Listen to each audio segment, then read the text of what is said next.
Salut, c'est Zaba et commençons tout de suite le véritable Indiana Jones. Indiana Jones, ou le Dr Henry Walton Jones Jr., comme on l'appelle dans la franchise cinématographique, est librement inspiré de la vie d'un véritable paléontologue et explorateur, Roy Chapman Andrews. Né le 26 janvier 1884 dans le Wisconsin, Andrews s'est montré très doué dès son plus jeune âge.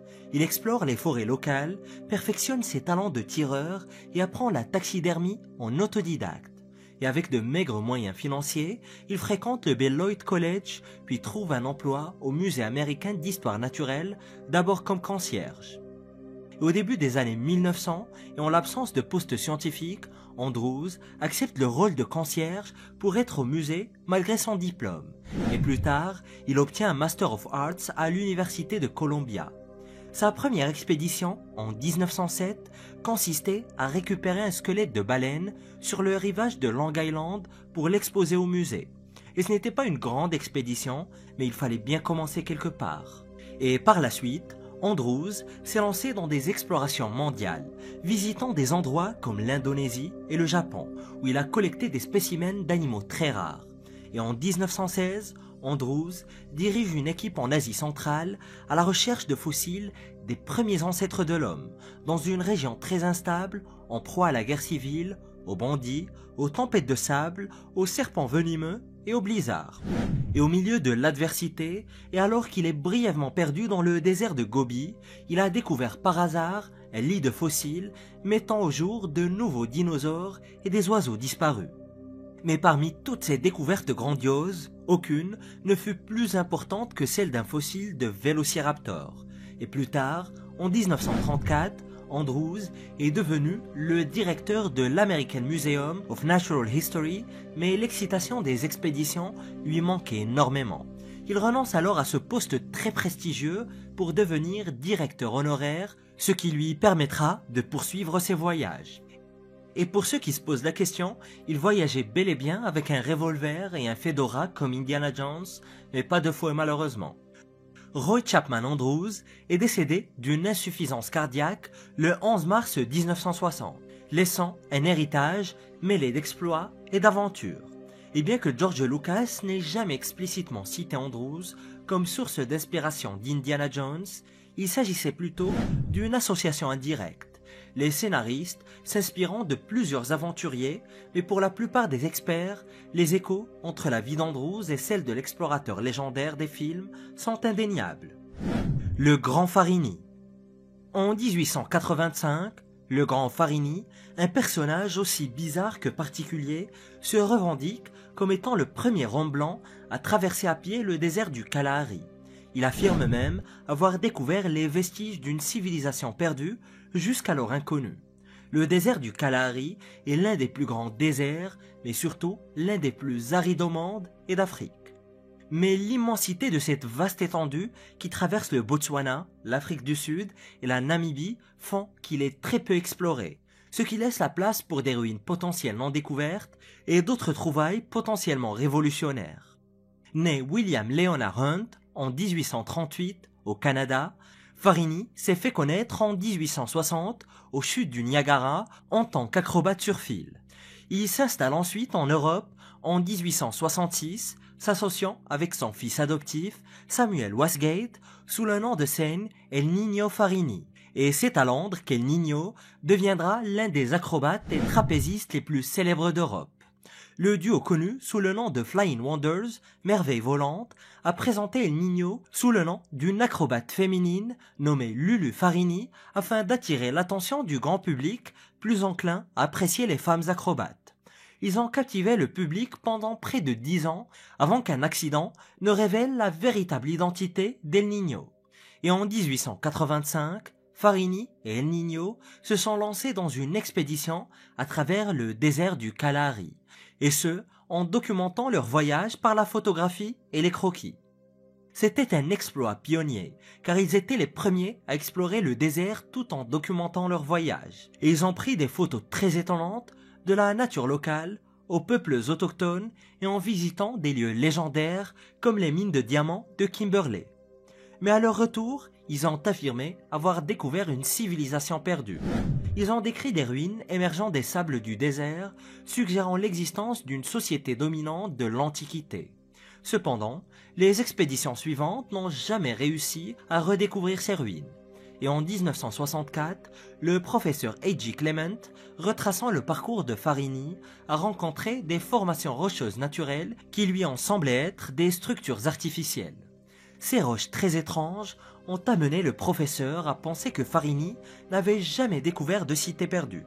Il pensait que ce que Farini avait trouvé, c'était des roches qui ressemblaient à des ruines, mais qui n'étaient rien de plus que des roches. Et le voyage de Farini reste un très grand mystère aujourd'hui, ainsi que la supposée ville qui n'a jamais été revue et qui est désormais connue sous le nom de ville perdue du Kalahari. Il décédera dans sa ville natale de Port Hope, en Ontario, en janvier 1929, à l'âge de 91 ans. Le fantôme du désert.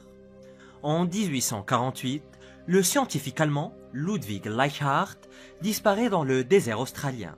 Il était accompagné de 7 hommes, de 20 mules, de 7 chevaux et d'un important matériel scientifique, mais on ne le reverra jamais. Et à ce jour, personne ne sait ce qu'il est advenu de lui. Ludwig a étudié la philosophie, les sciences naturelles et les langues en Allemagne au début du 19e siècle. Il était obsédé par les aborigènes d'Australie et les paysages accidentés du continent. Et dans ses notes, actuellement conservées à la bibliothèque Mitchell de Sydney, on peut voir à quel point il avait méticuleusement documenté le paysage, la végétation ainsi que les gens. Et c'est en 1842 que Ludwig arriva d'Europe en Australie et en l'espace de 4 ans seulement, il devint l'explorateur le plus célèbre du continent. Il a voyagé par voie terrestre depuis la côte orientale jusqu'au nord de l'Australie. Il s'agissait d'un voyage extrêmement difficile qui a duré près de 18 mois et a parcouru pas moins de 5000 km. Et personne ne pensait qu'il survivrait. En fait, lorsque lui et son groupe sont arrivés à Sydney en 1846, il avait déjà été déclaré mort. Et lorsque Ludwig est revenu vivant, il est devenu le prince des explorateurs, célébré par tous les scientifiques du pays. Et 2 années plus tard seulement, il souhaitera entreprendre un voyage encore plus grandiose. Et à l'époque, les Européens construisaient déjà des villes le long des côtes australiennes, mais le centre du continent était totalement inconnu. Il y avait un trou noir au milieu de l'Australie que les Européens n'avaient jamais vu.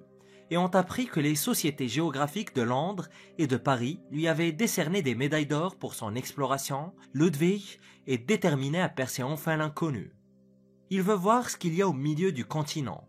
Il veut être reconnu comme le premier à avoir survécu au voyage. Mais au final, une seule relique hélas de cette expédition sera découverte. Une plaque de laiton portant son nom.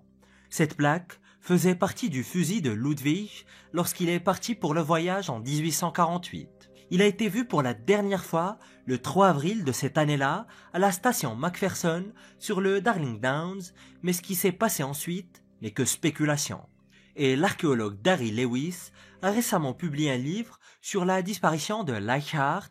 Il est même allé chercher des preuves dans le désert australien à l'aide de véhicules tout-terrain et d'un hélicoptère. Il n'a jamais retrouvé de squelette, mais il a appris une rumeur très inhabituelle. 20 ans après la disparition de Ludwig, de nouveaux explorateurs de la région auraient vu un vieil homme caucasien aux longs cheveux blancs et à la barbe hirsute. Il vivait dans l'arrière-pays avec des aborigènes. Et il n'a jamais été confirmé que cet homme était Ludwig, mais c'est une possibilité. Il se peut qu'il ait rencontré un groupe d'indigènes au fin fond des terres désolées et qu'il ait décidé de ne jamais les quitter. Mais ce n'est qu'une théorie parmi tant d'autres. D'autres ont supposé qu'il avait été assassiné avec son groupe ou qu'il y avait eu une mutinerie et qu'il avait été abandonné aux éléments. Lui et son équipe auraient pu se noyer ou mourir de faim. Et certains pensent même que Ludwig a été dévoré par un requin dans le golfe de Carpenter. Et la plaque métallique portant son nom a été retrouvée en 1900 par un aborigène. Elle était encore attachée à son fusil, qui était coincé dans le creux d'un arbre. C'est d'ailleurs le seul vague indice sur ce qui est réellement arrivé au célèbre explorateur. Tour du monde au féminin. Jeanne Barré a été l'une des premières femmes aventurières de l'ère de l'exploration à la fin du XVIIIe siècle. À l'époque, la France tentait d'étendre son économie, finançant des centaines d'expéditions pour dominer la plus grande partie possible du globe. Jeanne a participé à la première circumnavigation française de la planète entre 1766 et 1769. Elle s'est jointe au voyage pour aider Philibert Commerçant à étudier les nouvelles plantes découvertes dans les terres inexplorées. C'est l'assistante naturaliste qui est devenue la première femme à faire le tour du monde. Jeanne n'était pas seulement une assistante, c'était aussi une brillante scientifique. Née le 27 juillet 1740 dans une famille extrêmement pauvre, son père était un simple ouvrier. Jeanne grandit dans l'agriculture et les récoltes, et c'est là qu'elle apprend à connaître les plantes. Elle n'a jamais reçu d'éducation formelle, mais elle deviendra une herboriste locale qui en savait plus que la plupart des gens sur la médecine botanique. Et lorsqu'elle est arrivée au service de Philibert Commerçant, en tant que femme de ménage, elle a trouvé chaussure à son pied. Philibert est un scientifique qui étudie la médecine, la botanique et l'histoire naturelle. Et il s'installe dans la région rurale de Jeanne pour collecter et étudier des échantillons de plantes. Il se lie d'amitié et Jeanne accepte de l'aider à la maison. Mais cependant, leur relation deviendra plus romantique après la mort de la femme de Philibert en 1762. Et en l'espace d'une année seulement, Jeanne a déjà donné naissance à l'enfant de Philibert hors mariage. Mais en raison de leur situation matrimoniale, l'enfant sera donné en adoption. Et le couple s'installera par la suite à Paris où Jeanne continue de travailler comme gouvernante et infirmière. Et en 1765, l'amiral français Louis-Antoine de Bougainville reçoit l'ordre de découvrir de nouveaux territoires et Philibert est invité à se joindre à l'expédition en tant que botaniste. Il accepte mais insiste pour que Jeanne le rejoigne en tant qu'assistante. Il s'agit d'ailleurs d'un événement très majeur car la marine française n'autorise pas les femmes à bord des navires. Pourtant, Philibert n'a pas voulu laisser Jeanne derrière lui, ce qui montre à quel point leur relation était devenue très forte, ou bien il ne voulait pas passer 3 ans seul, entouré d'hommes. Jeanne est obligée de s'habiller en garçon et de se déguiser à bord, et ils partent avec 2 navires, la Boudeuse et l'Étoile. Et de la France, ils se rendent en Amérique du Sud. Et en Uruguay, le botaniste recueille des échantillons de plantes très intéressants. Et lorsque Philibert tombe gravement malade au cours de leur excursion à terre, Jeanne doit reprendre sa part du travail. C'est ainsi que lors de l'escale au Brésil, c'est Jeanne qui découvrira une nouvelle variété de lianes fleuries qu'ils appelleront Bougainvillea. Ça vous dit quelque chose? L'expédition atteint Tahiti en 1767. Et c'est là que la véritable identité de Jeanne est découverte par l'équipage. Et les choses tournent très mal. L'équipage est furieux qu'une femme soit à bord. Et Jeanne descend du bateau pour faire des recherches et est violemment attaquée. Et lorsque le bateau s'arrête en 1768 pour se réapprovisionner à l'île Maurice, Jeanne refuse de remonter à bord. En fait, elle et Philibert sont restés à l'île Maurice jusqu'à la mort de Philibert en 1773. Peu après, Jeanne épouse un soldat français nommé Jean du Bernat. Et une fois rentrée en France, au début de l'année 1775, le premier tour du monde féminin est achevé. Marco Polo. Marco Polo reste l'un des plus grands aventuriers de tous les temps. Marchand vénitien, originaire d'Italie, il s'est rendu en Chine à la fin du XIIIe siècle et a décrit ses propres aventures dans son livre du mieux qu'il le pouvait. Il a décrit en grand détail les 17 années qu'il a passées à la cour de Kubilai Khan, le petit-fils de Gengis Khan, premier empereur de Chine de la dynastie Yuan. Et Marco Polo a d'ailleurs été le premier à rapporter une vision de l'Asie à l'Europe. Il s'est rendu en Chine et a rencontré les chefs des Mongols en 1275. Il n'était pas seul et il était accompagné de son père et de son oncle. Marco Polo n'avait que 17 ans lorsque son expédition a commencé en 1271. Et avec son père, Niccolo Polo, et son oncle, Matteo ou Maffeo Polo, il est parti avec un bon groupe de missionnaires. Mais ceux-ci ont rebroussé chemin en Arménie lorsque le voyage a commencé à devenir difficile. Les 3 Polos en revanche poursuivirent leur voyage par voie terrestre, en empruntant les chemins de la route de la soie. et il traverse les terres de Perse, dominées par les empires de Samarcande et du Turkestan. Mais le voyage est extrêmement rude. Ils ne dorment pas, tombent malades et les bandits sont omniprésents. Il leur a fallu 3 ans et demi de marche pour atteindre la capitale mongole de Chengdu. Et lorsqu'ils y parvinrent, Kubilai Khan s'intéressa tellement aux courageux explorateurs qu'il les accueillit généreusement à sa cour. Kubilai Khan était le souverain de toute la Chine et pas seulement le chef des Mongols. C'est son grand-père qui a étendu le territoire des Mongols de l'Asie centrale jusqu'aux côtes de la Corée au XIIe siècle. Kubilai Khan était un fervent défenseur de la culture et de l'apprentissage. Il se considérait comme un bouddhiste, mais autorisait toutes les religions à être pratiquées dans son royaume. Il s'intéressait également au monde extérieur et était un fervent défenseur de la littérature. Marco Polo n'aurait pu rêver d'un meilleur hôte. Le Khan le nomma même envoyé permanent ou messager diplomatique. Et en tant qu'envoyé permanent du grand Khan, Marco Polo devint un double explorateur. Il est chargé de voyager jusqu'aux confins de l'Empire mongol afin de se familiariser avec les langues et les coutumes locales. Il revenait ensuite auprès de Kubilai Khan avec ses découvertes. Et Marco Polo a même été brièvement gouverneur de Yangzhou pendant 3 ans. Mais le problème, après avoir vécu avec les Mongols pendant près de 20 ans, c'est que le Khan ne voulait pas qu'il parte. Marco Polo, son père et son oncle ont dû trouver un plan pour s'échapper. Ils promirent d'escorter une princesse mongole jusqu'en Perse où elle devait épouser quelqu'un. Et avant leur départ, le Khan offrit au Polo une importante somme d'argent sous forme de bijoux. Et après un très long voyage, ils atteignent Venise en 1295. Mais au cours de leur voyage, Kubilai Khan meurt. Les Polos étaient partis depuis 24 ans, si longtemps que personne ne croyait qu'ils étaient bien ceux qu'ils prétendaient être.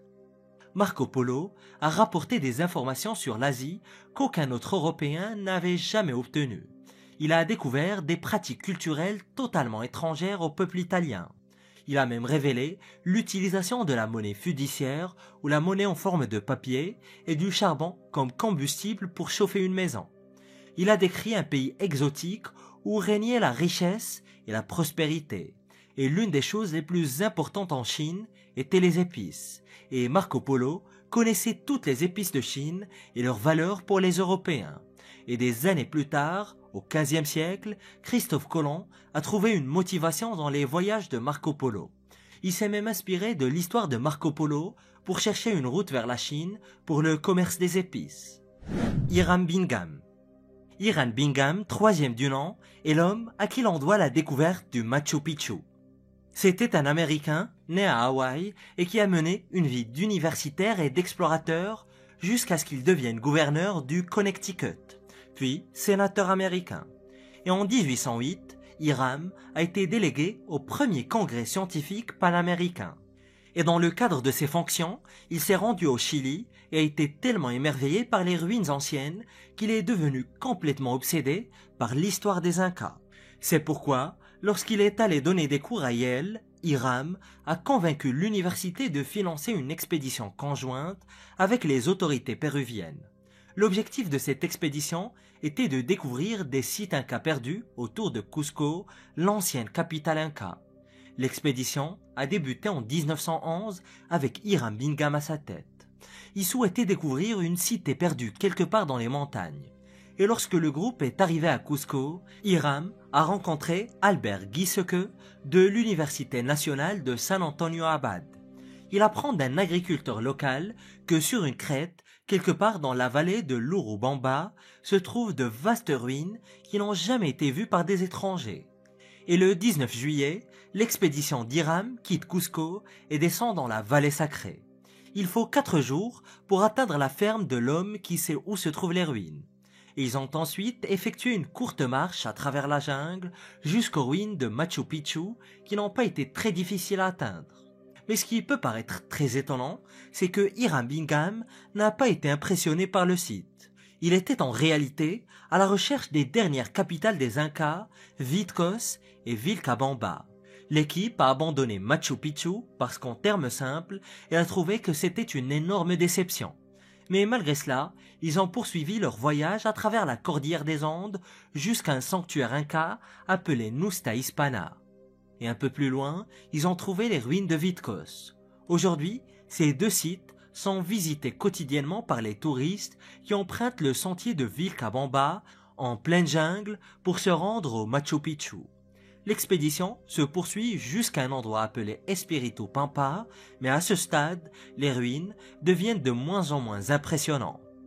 Hiram change alors d'avis et décide que Machu Picchu est probablement la grande cité qu'il recherche. Et il retourne aux États-Unis où il présente ses découvertes à l'université de Yale et à la National Geographic Society. Et celle-ci l'aidèrent à organiser 3 autres missions de fouilles et d'exploration du site. Et au cours des expéditions menées entre 1912 et 1915, environ 40 000 objets ont été retirés du Machu Picchu. Tout a été acheté, des céramiques aux momies, et ce n'est qu'en 2007 que de nombreux objets ont été restitués au Pérou par l'université de Yale. Bingham a même publié un livre intitulé Lost Cities of the Incas, ou les cités perdues des Incas. Et en 1948, le Pérou a même donné son nom à un train de luxe qui emmène les visiteurs de Cusco à la ville de Machu Picchu. Et bien que les fermiers de la région aient eu connaissance des ruines bien avant l'arrivée des Américains, Hiram a été le premier véritable archéologue à s'intéresser de près à l'endroit ainsi que d'y effectuer des fouilles. Les chasseurs de têtes. En 2017, l'explorateur Benedict Allen a fait un voyage dans les jungles de la Papouasie-Nouvelle-Guinée qui a failli lui être fatal. Et juste pour avoir une petite idée sur le pays, il est l'un des moins explorés au monde, culturellement et géographiquement aussi. Il est connu pour abriter de nombreux groupes de populations non contactées, et les chercheurs pensent qu'il existe de nombreuses espèces de plantes et d'animaux qui n'ont toujours pas été découverts. C'est aussi l'un des derniers endroits où le cannibalisme a été documenté et 5 tribus connues du territoire de Papouasie occidentale pratiquent le cannibalisme depuis des siècles. Et pour en revenir à Benedict Allen, il s'est enfoncé seul dans la jungle, à la recherche d'une tribu de chasseurs de têtes. Et pour ceux qui ne le savaient pas encore, on parle de chasseurs de têtes pour évoquer des groupes humains ayant pour coutume de conserver les têtes des personnes tuées dans ce but exclusif et pour qui cette pratique revêt un rôle culturel et social central. Il est tombé sur ces tribus de chasseurs de têtes 30 ans auparavant. Il s'est enfoncé dans la nature dense, sans téléphone ni GPS. Ensuite, personne n'a eu de nouvelles de lui pendant près de 3 semaines.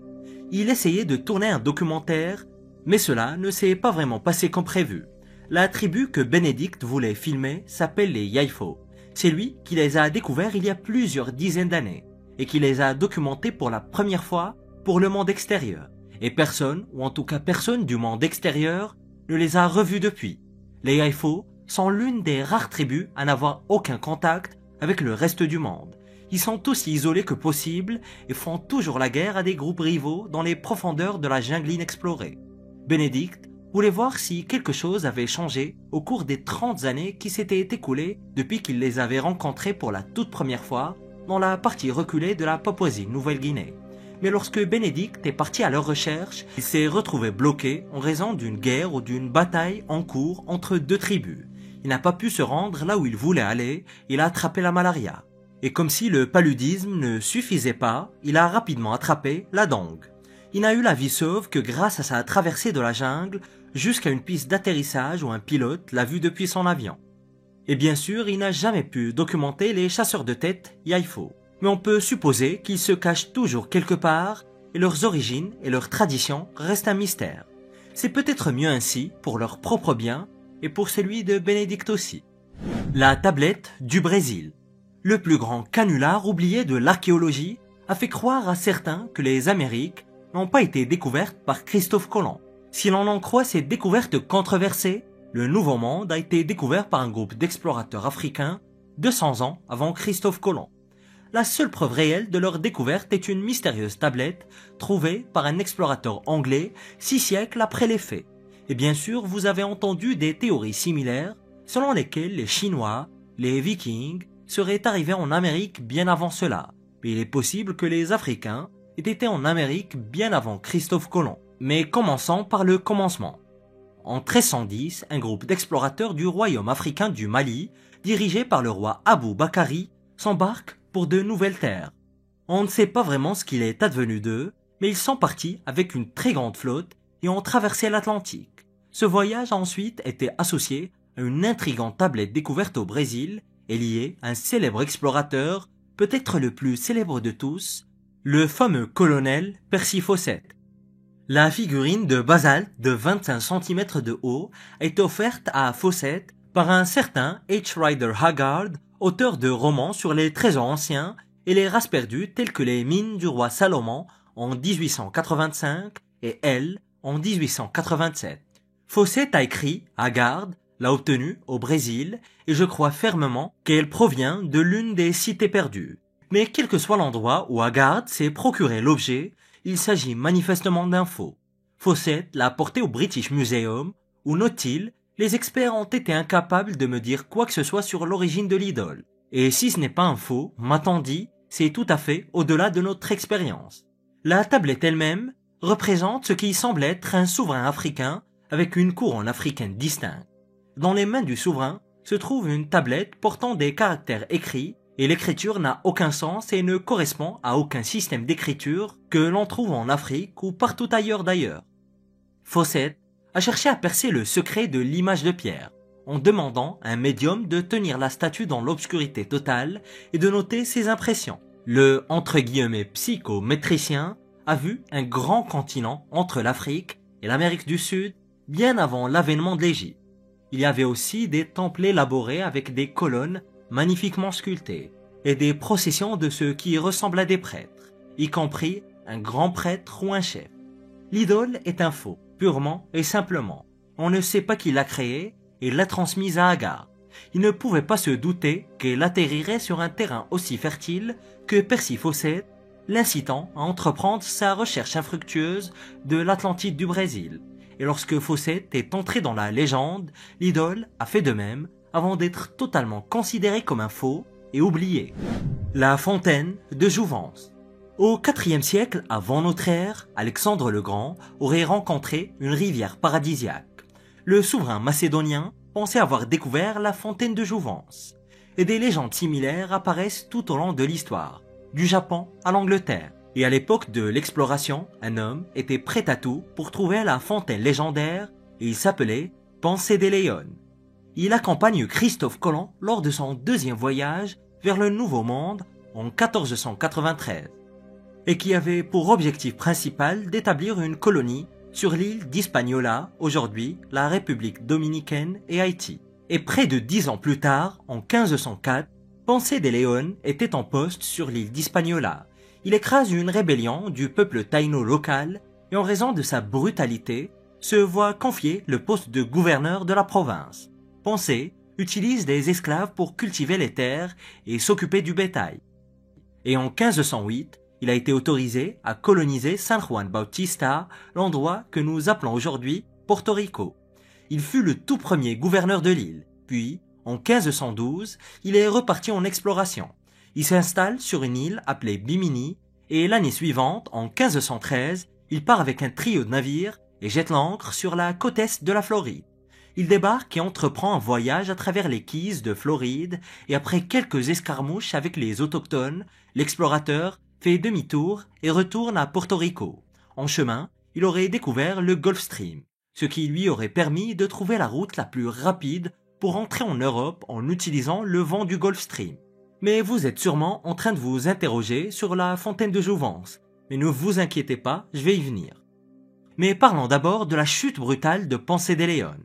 8 ans après son premier voyage en Floride, il y retourne et tente d'y établir une colonie.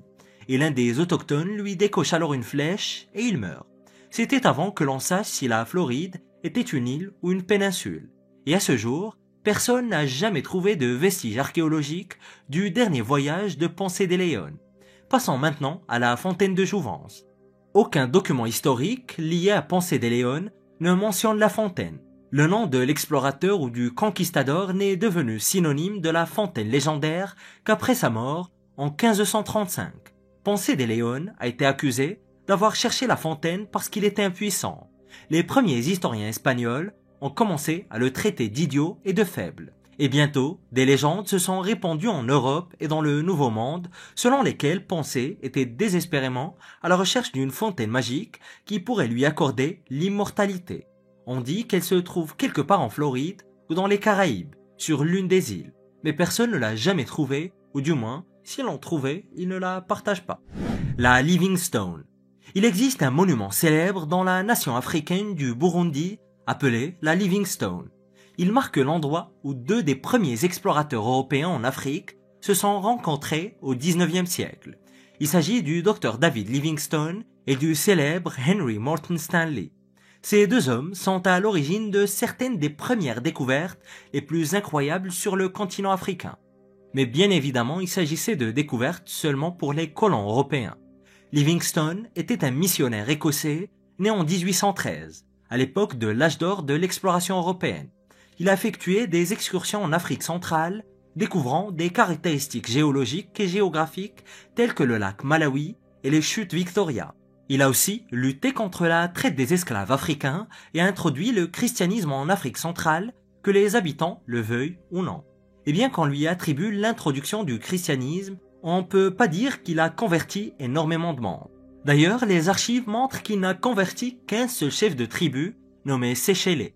Cependant, Séchélé s'est rapidement trouvé en désaccord avec la règle de la monogamie et a renoncé au christianisme. Alors lui, il avait le sens des priorités. Et en 1865, Livingstone disparaît sans laisser de traces. Et pendant près de 6 ans, le monde extérieur n'entendit plus parler de lui. Un autre explorateur décida de partir en mission de sauvetage. Sir Henry Morton Stanley, originaire du Pays de Galles, part à la recherche de Livingstone. Et il le retrouve en 1871 dans le royaume du Burundi, aujourd'hui disparu. Livingstone n'avait jamais été porté disparu. Il avait toujours su où il se trouvait. Il avait même envoyé des lettres à son pays, mais n'était jamais arrivé à destination. Il s'est avéré qu'il avait été dépouillé de ses biens et qu'il était tombé gravement malade. Et lorsque Henry le retrouve, Livingstone réside chez les autochtones près du lac Tanganyika. Et lorsque les deux hommes se rencontrèrent, Henry prononça les mots très célèbres « Dr Livingstone, je présume ». Dr. Livingstone. I presume. Livingstone refuse de retourner en Europe. Il était déterminé à retrouver la source du Nil. Il poursuivit ses aventures à travers l'Afrique et mourut 2 ans plus tard, en 1873. Le monument Livingstone est une belle pierre commémorative de ses nombreux exploits en Afrique. L'Allemand et les cannibales. Hans Staden était un soldat allemand et un explorateur courageux qui s'est rendu en Amérique du Sud au XVIe siècle alors qu'il était un jeune homme désireux d'explorer de nouveaux mondes. Mais il s'est très vite retrouvé en très grande difficulté dans les jungles du Brésil. Et lorsqu'il a été capturé par le peuple Tupinamba au cours d'une expédition de chasse, miraculeusement, il a survécu à son emprisonnement et revint en Europe où il rédigea un récit de ce qui lui était arrivé. Staden affirmait que ce qu'il a trouvé dans la jungle était bien pire que ce qu'il aurait pu imaginer. Il a découvert un groupe isolé de cannibales dans la jungle et a échappé de justesse à la mort. Hans était un aventurier allemand typique, né en 1525 à Hambourg. Il a reçu une très bonne éducation et a bénéficié de toutes les opportunités qu'il aurait pu espérer. Et en 1547, il s'embarque sur un bateau pour le Brésil. Son premier voyage est bref. Il ne dure qu'1 an environ. Il s'engagea pour un second voyage en 1549. Mais ce voyage fut un véritable désastre. Son bateau a coulé et il dut repartir par la terre avec les membres restants de l'équipage. Et il passe tellement de temps dans la jungle qu'il s'y habitue. Hans s'allie à un groupe de chasseurs portugais, mais alors qu'il se déplaçait dans la jungle en groupe de chasseurs, il rencontre un clan ennemi. Les Tupinamba ont alors capturé et ramené Hans dans leur village où ils prévoyaient de le manger le jour de la fête suivante. Cependant, Hans était un homme très intelligent. Selon son récit, il réussit à se sauver en devenant utile au chef. Il traduisait pour le chef lorsqu'il parlait avec des commerçants européens et l'avertissait de l'attaque imminente d'une tribu rivale. On raconte également que Hans a sauvé le chef d'une maladie et qu'il a ensuite attribué à Jésus le mérite de la guérison miraculeuse. Mais quel que soit le déroulement des événements dans la jungle, Hans est devenu l'ami des cannibales, et de nombreux voyageurs portugais ont tenté de négocier la liberté de Hans, mais le chef aimait bien l'avoir à ses côtés. Il réussit à s'enfuir comme un voleur dans la nuit, après avoir passé près de 5 ans au sein de la tribu. Il rentra chez lui sur un navire français en février 1555. Et dans le livre que Hans publia après son arrivée en Europe, il décrivit les activités cannibales dont il avait été témoin. Il donne de nombreux détails sur la façon dont les habitants de la jungle préparaient et mangeaient les prisonniers de guerre. Il décrit également comment les Tupinamba lui ont un jour offert une soupe très savoureuse, mais qu'après l'avoir terminée, Hans a trouvé des fragments d'os de petits crânes au fond du chaudron. Et bon appétit. El Mirador. El Mirador est complètement envahi par la jungle. Selon l'archéologue Richard Hansen, cette étonnante ruine a été abandonnée il y a 2000 ans par la civilisation maya.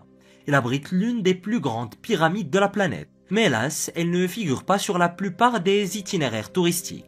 En effet, la cité perdue d'El Mirador se trouve au cœur de la forêt pluviale. Même à l'époque moderne, il faut des jours pour s'y rendre. 3 jours à partir de la fin de la route, en marchant dans des marais de boue, tout en étant dévoré vivant par les moustiques. Le berceau de la civilisation maya est El Mirador, en plein cœur de la jungle guatémaltèque. Le bassin du Mirador abrite d'autres cités perdues, notamment Tintal et Nakbe, qui comptent tous deux parmi les plus anciennes colonies mayas construites jusqu'à l'an 1000 avant l'ère commune. Les archéologues ont même mis au jour des ruines de routes anciennes sur des kilomètres dans la jungle. Ils considèrent la route enterrée ici comme l'un des plus grands systèmes d'autoroutes du monde, bien qu'elle ait été construite il y a plus de 3000 ans. Et après que les Mayas l'aient abandonnée, juste aux environs de l'an 0, donc la naissance du Christ, plus personne n'a essayé de vivre dans la région pendant 2 millénaires. La nature a rongé les ruines d'El Mirador et de ses villes-sœurs, et on estime à 200 000 le nombre de personnes qui y vivaient avant qu'elle ne soit détruite. La pyramide de la Danta, étonnamment intacte, s'élève à 70 mètres au-dessus du sol de la jungle, et n'est pas aussi haute que la grande pyramide de Gizeh, mais elle est plus grande en volume. Et l'ensemble de la région était probablement constitué de villes interconnectées dont la population totale s'élevait à plus d'1 million d'habitants. Et en raison de son éloignement, El Mirador n'a pratiquement pas été étudié. Et les chercheurs pensent que c'est là que les Mayas ont commencé à évoluer en tant que civilisation. Mais ça reste un endroit extrêmement difficile à étudier. Et les archéologues ont même dû engager des gardes pour éviter les pillages pendant qu'ils étaient à El Mirador. Amerigo Vespucci. Vous vous êtes déjà demandé d'où venait le nom de l'Amérique? Si Christophe Colomb a découvert les Amériques avant tout le monde, pourquoi les 2 continents portent-ils le nom d'un autre gars? Pourquoi ne s'agit-il pas de la terre de Christophe Colomb par exemple? Eh bien c'est parce que les Amériques portent le nom d'Amerigo Vespucci. Amerigo est né en 1454 en pleine Renaissance italienne. Il était issu d'une famille importante de Florence et avait des liens étroits avec la famille Médicis. Son père faisait partie du gouvernement et son oncle était un frère dominicain. Et au début de sa carrière, Amerigo a travaillé comme banquier, mais il s'est vite ennuyé et a décidé de devenir un aventurier. On pense qu'il a rencontré Christophe Colomb en 1496, 4 ans après le célèbre voyage de Christophe Colomb en 1492. Amerigo a aidé Christophe Colomb à se préparer à sa prochaine grande aventure. N'oubliez pas qu'il n'est jamais trop tard pour commencer à faire ce que vous voulez. Amerigo n'est devenu explorateur qu'à l'âge de 40 ans. Il a fait un voyage en Inde en tant qu'astronome et cartographe du navire. Et en 1499, il a quitté l'Espagne alors qu'il cherchait l'Inde et ils sont arrivés en Amérique du Sud et pensaient débarquer en Asie. L'équipage explore les côtes du Brésil et du Venezuela. C'était une période passionnante pour Amerigo car il a cartographié les constellations et il a été choqué de voir à quel point elles étaient différentes des constellations qu'il voyait depuis l'Europe. Il a répertorié de nouveaux types de flore et de faune et l'équipage a rencontré des tribus indigènes et Amerigo a cru qu'il cartographiait le Gange alors qu'il s'agissait en réalité de l'Amazone.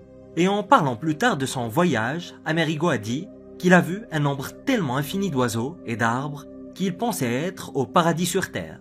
En 1507, le cartographe allemand Martin Waldsee Müller dessine une carte du continent sud-américain nouvellement identifiée. Il le nomme Americus en l'honneur d'Amerigo Vespucci et c'est de là que vient le terme America. Torre Majorana. En 1906 est né l'un des physiciens les plus doués de l'histoire de l'Italie. Il a fréquenté certains des plus grands esprits de son époque, comme Enrico Fermi à Rome dans les années 1930.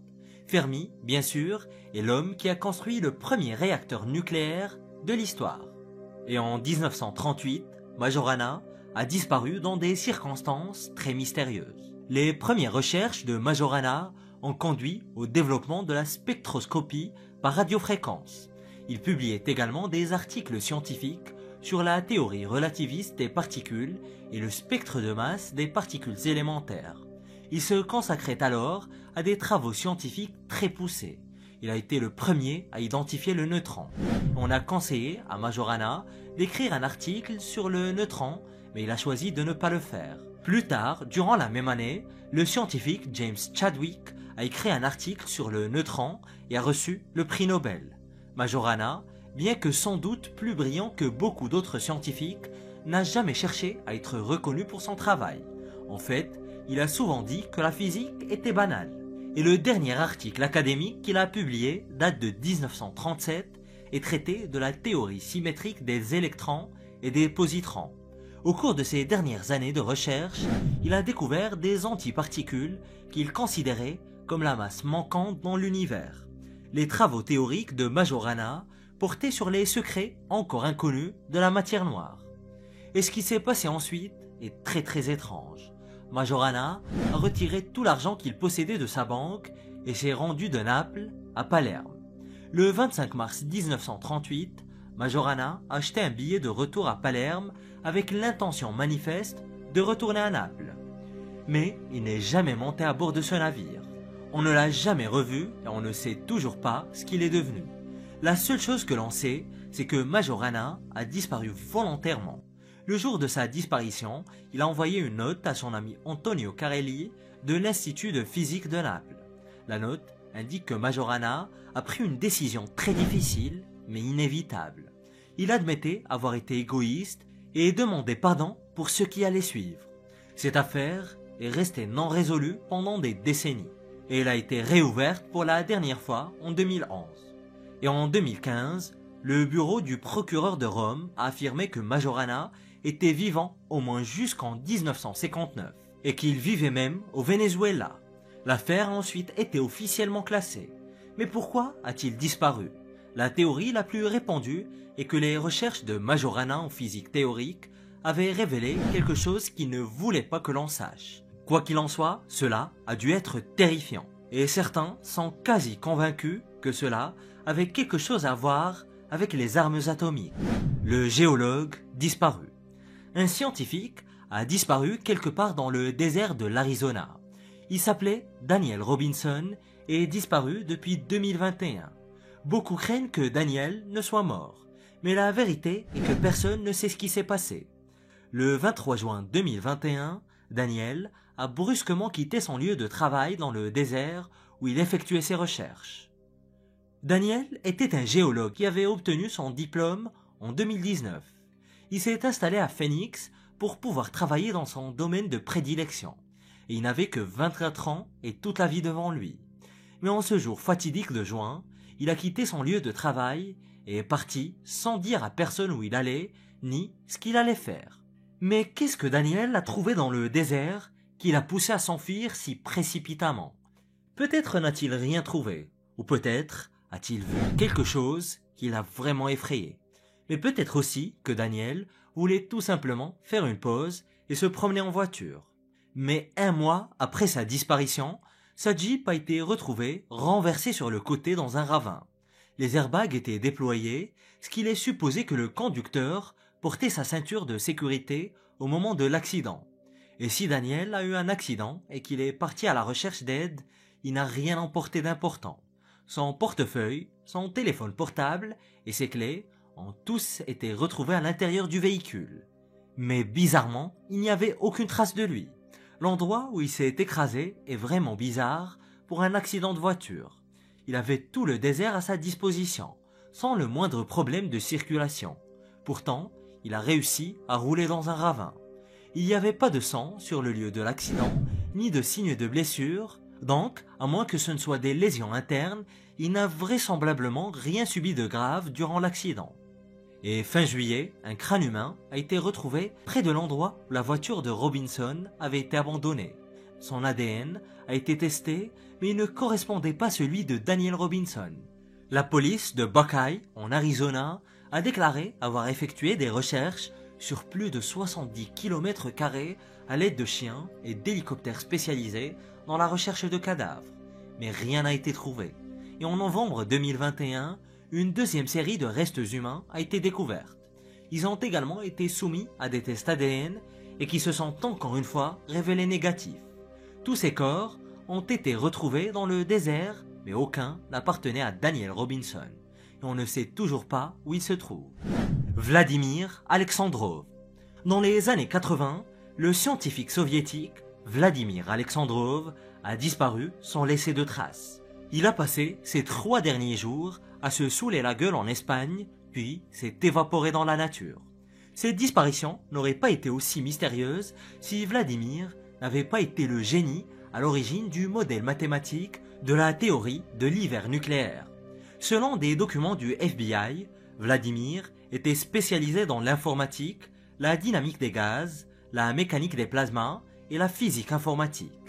Et dans les années 70, il a été envoyé travailler aux États-Unis dans le cadre d'un accord d'échange entre les États-Unis et l'Union soviétique. Et cela lui a permis d'accéder au superordinateur Cray 1, extrêmement puissant pour l'époque. Aujourd'hui, même une Apple Watch est plus performante. Et ce n'est pas une blague. En 1983, il commence à travailler sur des modèles de ce qui se passerait en cas d'hiver nucléaire. Vladimir a ensuite détaillé l'horreur de ce qui pourrait théoriquement se produire en cas de guerre nucléaire totale entre des superpuissances. Son hypothèse est toujours d'actualité d'ailleurs. En gros, il a compris que si les États commencent à se balancer des armes nucléaires, le monde plongera dans un hiver sombre, très sombre. La température chutera et tout mourra et la planète restera stérile. Personne ne sait ce qu'il est advenu de Vladimir, si ce n'est qu'il a disparu en Espagne peu de temps après avoir élaboré la théorie de l'hiver nucléaire. On a suggéré que les soviétiques craignaient qu'il ne devienne un peu trop convivial avec ses homologues américains. Et il a également été dit que son travail sur le superordinateur pour détailler l'hiver nucléaire était trop embarrassant pour l'Union soviétique. Il l'aurait fait disparaître pour qu'il ne continue pas à donner une mauvaise image de la Russie. Mais ça ne reste qu'une théorie. D'autres disent qu'il aurait craint des représailles de la part de l'Union soviétique et qu'il aurait disparu volontairement. Mais quoi qu'il en soit, c'est très certainement la disparition la plus intrigante d'un éminent scientifique de la guerre froide. Les visiteurs de l'île North Sentinel. Le 17 novembre 2018 a vu le missionnaire américain John Allen Chau tenter d'apporter la parole de Dieu à la tribu isolée qui vit sur l'île de Sentinel. Il a payé environ 300 $ pour être introduit clandestinement sur l'île par un groupe de 5 pêcheurs. Mais à peine a-t-il posé le pied sur le rivage qu'il est abattu d'une volée de flèches. John n'était pas le premier explorateur malheureux à regretter d'avoir posé le pied sur l'île de North Sentinel, car presque toutes les rencontres avec la tribu au cours des derniers siècles se sont soldées par un désastre. En 1881 par exemple, un cargo nommé Primrose s'est échoué sur un récif corallien près de l'île Sentinel avec 28 membres d'équipage à bord. Coincés dans le récif et sans possibilité d'en sortir, ils ont d'abord cru être sauvés lorsqu'un groupe a émergé de l'épaisse jungle de l'île. Cependant, ces sauveteurs brandissaient des arcs, des flèches et des lances. Ils étaient tous nus et l'équipage a assisté impuissant à l'embarquement des habitants de l'île sur des bateaux en bois rudimentaires. Le capitaine envoie un message radio au quartier général de Hong Kong déclarant qu'il semble que les membres de la tribu soient sur le point d'aborder leur navire. Et l'équipage sera finalement sauvé par un bateau de la marine indienne. Mais la situation était déjà stressante, la tribu tirant des flèches depuis le rivage. Et 10 ans plus tôt, en 1974, une équipe du National Geographic avait tenté de tourner un documentaire sur l'île. L'un d'entre eux a été blessé par une flèche, ce qui a entraîné leur départ précipité. Et en 2006, 2 hommes à la recherche d'une cargaison à la dérive ont accidentellement rencontré les habitants de l'île Nord Sentinelle. Malheureusement pour eux, les habitants de l'île les ont tués, découpés en morceaux et exposé leurs corps sur des poteaux de bambou comme des épouvantails. Mais pourquoi les habitants de cette île sont-ils si hostiles aux étrangers? La réponse est assez simple. En 1857, l'île de North Sentinel et les îles environnantes de l'archipel d'Andaman sont devenues une colonie britannique permanente. Cette année-là, les Andaman comptaient environ 5000 membres de tribus, mais en 1931, il n'en restait plus que 460. Les explorateurs britanniques et les marchands d'esclaves avaient pratiquement éradiqué la population locale, ce qui a conduit à l'hostilité actuelle des Sentinellais à l'égard des étrangers. La tribu vit sur l'île depuis environ 30 000 ans et la politique actuelle du gouvernement indien est en gros foutez-leur la paix. Percy Fawcett. Percy Fawcett était le véritable Indiana Jones, l'explorateur légendaire qui a disparu dans la jungle amazonienne en 1925. À ce jour, personne ne sait ce qu'il est advenu de lui. Peut-être a-t-il été tué par une tribu cannibale, ou peut-être a-t-il été dévoré par un anaconda géant. La disparition de Percy Fawcett est l'histoire la plus épique d'une exploration qui a mal tourné de mémoire d'homme. Tout a commencé en 1906, lorsque Percy s'est aventuré dans les territoires inexplorés du Brésil et de la Bolivie. Il échappe de peu à la mort aux mains de vipères venimeuses, tout en se heurtant à des tribus autochtones hostiles qui n'avaient jamais vu de blanc auparavant. Ses exploits sont tellement inédits qu'il reçoit même une médaille de la Royal Geographical Society. Et en 1912, le légendaire Sir Arthur Conan Doyle a écrit Le Monde perdu, basé en partie sur les exploits de Percy Fawcett. Et en 1925, Percy lance sa dernière expédition dans la jungle amazonienne à la recherche d'une cité perdue qu'il appelle Z. Percy était entré en possession d'une mystérieuse note écrite par des chasseurs de trésors portugais en 1753. Cette note affirmait que quelque part dans la jungle se trouvait une gigantesque métropole remplie à ras-bord de reliques d'or. Percy est déterminé à trouver la cité perdue qu'il appelle Z et lance 2 expéditions dans les années 20, chaque fois chassé de la jungle par la fièvre et des situations de mort imminente. L'expédition de 1925 sera la dernière hélas. Percy s'est rendu dans la jungle avec son meilleur ami, Riley Rimmel, et son fils Jack. Aucun d'entre eux n'a jamais été revu. Et ce, malgré d'innombrables voyages à la recherche de leur reste. Et pas plus tard qu'en 1996, l'aventurier James Lynch a été capturé par une tribu amazonienne alors qu'il tentait de retrouver les restes de Percy. Et aussi triste soit-elle, cette fin romanesque a encore plus cimenté la légende de Percy Fawcett comme l'un des plus grands aventuriers de l'histoire. Peng Jiamu. Peng Jiamu était un scientifique chinois qui a étudié la biologie à l'Université centrale de Chine. Et alors qu'il est encore très jeune, il est devenu l'un des scientifiques les plus respectés du pays. Il était obsédé par les secrets du monde naturel et de l'histoire ancienne. Son obsession l'a conduit aux confins sauvages de la Chine, où il a disparu sans laisser de traces. En 1956, Peng Jiamu a dirigé une expédition de scientifiques dans la province reculée du Xinjiang, au nord de la Chine. Ils ont été parmi les premiers chercheurs à étudier ce désert inhospitalier. Le travail s'est poursuivi pendant des années et les découvertes de Peng lui ont valu le poste de vice-président de l'Académie chinoise des sciences. Et l'année suivant sa promotion, le désastre frappe. Peng est alors en train d'étudier le désert de l'Op, un endroit si ancien que personne n'en connaît véritablement l'histoire. Il s'agissait autrefois d'une étape sur la légendaire Route de la Soie. Un immense lac salé, appelé Lop Noor, recouvrait la région, et il était parsemé d'oasis et de villages de pêcheurs. Et dans le passé, le Lop Noor était connu sous le nom de lac errant, car les habitants croyaient qu'il changeait constamment de position. Le lac s'éloignait de plus en plus jusqu'à ce que les communautés qui dépendaient de son eau soient laissées à l'abandon. C'était il y a quelques siècles, et depuis lors, les habitants sont partis et leur histoire a été perdue. Aujourd'hui, le désert de l'Op est un très mystérieux paysage aride, largement épargné par l'archéologie et parsemé de tombes et de cimetières préservés datant de l'âge du bronze. Des momies sont enterrées dans le sable et quelque part se trouve probablement le corps de Peng Jiamu, qui se transforme lentement en momie naturelle. Et lors de sa dernière expédition, en 1980, son équipe a connu de grandes difficultés. Leur véhicule avait du mal à se frayer un chemin sur le terrain accidenté du désert de l'Op, et ils craignaient de manquer de nourriture et d'eau. Et 5 jours après le début de l'expédition, Peng s'est égaré seul dans le vide de la grande étendue sablonneuse et on ne l'a jamais revu. Docteur Ning Li. En 1999, des articles parus dans des publications scientifiques du monde entier ont rendu hommage à une physicienne, le Dr Ning Li. Cette physicienne avait fait des percées spectaculaires dans sa quête révolutionnaire de la compréhension de l'antigravité.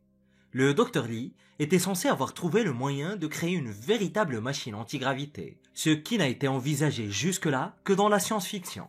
Et en octobre de l'année suivante, Ning Li avait disparu sans laisser de traces. Et 23 ans se sont écoulés depuis la disparition du Dr Li, et aucun autre scientifique n'a apparemment été capable de recréer les travaux du Dr Li ou de les poursuivre. Pour certains, ce serait son invention géniale, qui n'a d'ailleurs jamais été prouvée, qui n'a jamais vu le jour, qui lui aurait attiré les foudres de certaines personnes, lesquelles, on ne sait pas. Et selon Jonathan Campbell, l'un des anciens associés du Dr Li, l'appareil était 100% réel. Jonathan est un scientifique du Marshall Space Flight Center de la NASA, quand même. Et selon lui, l'appareil de Li ne modifiait pas nécessairement la gravité, mais était capable de produire un champ semblable à la gravité. Un tel champ pourrait être utilisé pour attirer ou repousser, quelque part comme un champ magnétique. Et dans la pratique, un tel dispositif pourrait envoyer un champ antigravité à la Station spatiale internationale, la protégeant ainsi des météores et autres débris. Et en 1999, Ning Li a quitté l'université d'Alabama pour créer sa propre entreprise, AC Gravity. Le ministère américain de la Défense lui a initialement accordé une subvention d'environ 500 000 $ pour mener des recherches sur la technologie antigravitationnelle. Mais personne ne sait ce qu'il en est advenu. Les résultats des recherches n'ont jamais été publiés ni rendus publics. On n'a plus entendu parler publiquement du Dr Li jusqu'à sa mort soudaine. Et sa disparition n'est pas passée inaperçue non plus. En 2004, le journaliste Tim Ventura a tenté de la retrouver. Quelqu'un lisait les courriels qu'il lui adressait, mais personne n'a jamais répondu. En 2008, il a été rapporté que Li avait abandonné son projet aux États-Unis et s'était installé en Chine pour y poursuivre son travail. Mais en toute honnêteté, la vérité n'est pas vraiment claire. Selon sa page Wikipédia, Ning Li a été renversé par une voiture en 2014. Son mari a vu l'accident et est mort d'une crise cardiaque l'année suivante. Ning Li a subi des lésions cérébrales permanentes qui ont entraîné une maladie d'Alzheimer immédiate. Elle est restée quasiment végétative jusqu'à sa mort en 2021. Granger Taylor. Par une nuit orageuse de novembre 1980, un Canadien de 32 ans, Granger Taylor, a disparu de la surface de la planète. Taylor a laissé une note à ses parents disant qu'il était sur le point de monter à bord d'un vaisseau spatial. Il avait fait des rêves récurrents dans lesquels des extraterrestres lui disaient qu'il devait les rejoindre pour un voyage interstellaire de 42 mois dans l'immensité de l'espace. En tout cas, selon ce qu'il a raconté dans sa lettre. Et donc voici l'histoire d'un homme qui croyait avoir été choisi par une race d'êtres intergalactiques pour quitter la Terre. Mais Taylor était-il vraiment fou, ou n'était-ce qu'une ruse de sa part, ou était-il un génie de la mécanique incompris qui s'est évanoui dans ses propres illusions? Personne n'a jamais pu répondre à cette question. Sa famille et ses amis l'ont décrit comme un véritable génie. Il était capable de travailler sur n'importe quelle machine, même de reconstruire un avion de la Seconde Guerre mondiale. Il avait même restauré la locomotive d'un vieux train qu'il avait trouvé abandonné dans la forêt où il vivait sur l'île de Vancouver. Il était également obsédé par les extraterrestres et s'est construit une réplique de vaisseau spatial à partir de pièces qu'il avait trouvées dans la décharge locale. Et 6 ans après sa disparition, des ouvriers forestiers ont enfin découvert son véhicule abandonné dans les bois, et une explosion très évidente l'avait détruit. Quelques fragments d'os humains ont été retrouvés, ainsi que des vêtements, mais aucun corps complet n'a jamais été découvert. La police a déterminé que Taylor était probablement mort dans l'explosion causée par les bâtons de dynamite. Mais en l'absence de corps, il est impossible de se prononcer. Tout ce que l'on sait, c'est qu'il a probablement connu une fin pas très joyeuse. Et ces artefacts découverts contredisent la chronologie historique et laissent les scientifiques perplexes. Découvre-les en cliquant sur cette vidéo.